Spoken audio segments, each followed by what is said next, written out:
Good morning, welcome back. It's Tuesday and this is our next Bible reading for today. We're looking at Luke chapter 24 verse 28 to 35. My name is Sarah and some of you will know that I'm the curate at St John's Westwood and St Stephen's Canley, and I was recently talking to a friend who just finished their period of training as a curate, as a trainee vicar,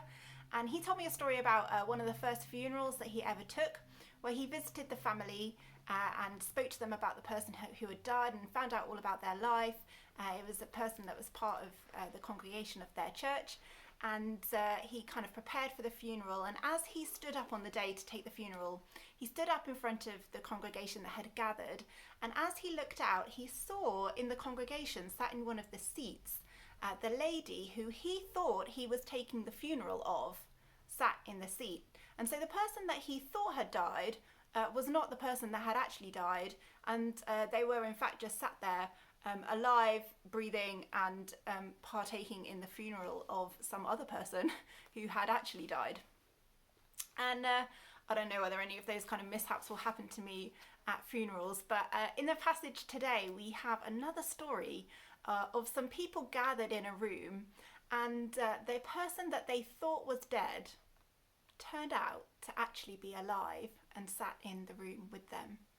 So we have these two disciples who have just been walking along the road in Emmaus, and Jesus has walked alongside them, and he started to explain the scriptures, what the prophets were talking about, and about how this Jesus of Nazareth did actually fulfill the promise of the coming Messiah.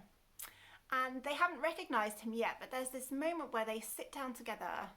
and they share this meal, and Jesus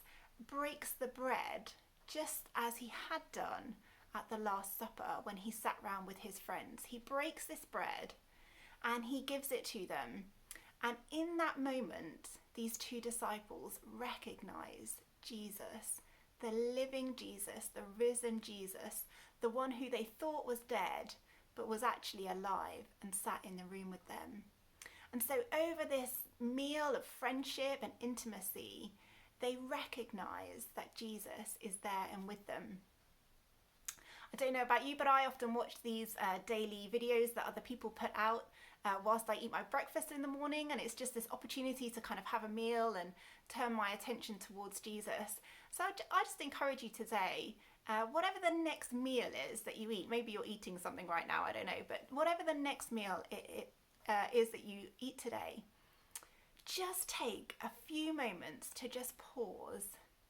and recognize the presence of Jesus, the living Jesus, in the room, alive, your friend who is there walking alongside with you, and ask him what he would say to you today. Have a great day.